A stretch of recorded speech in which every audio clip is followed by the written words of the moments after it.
I've seen on some of the After Dark things on the Teletext. In the early days, they had a cartoon called Turn of the Screw. Ah, yes. Was that anything to do with you?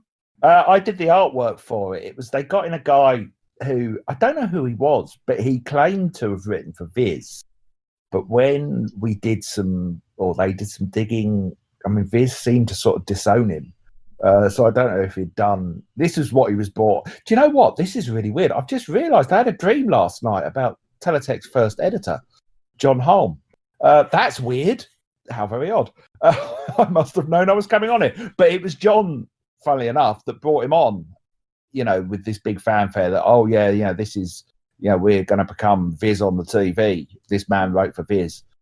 So he wrote them for a while. I mean, I don't think they lasted beyond the end of After Dark disappearing, but I did all the artwork, which I love doing. I tried to do it in a kind of Viz style.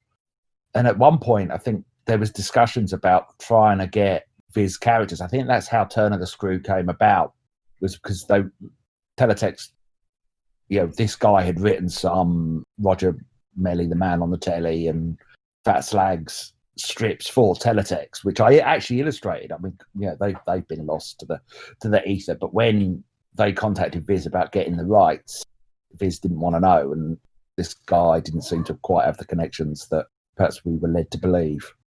That's all my memory of Turn of the Screw. It's a good memory, actually. Do you remember anything else about After Hours?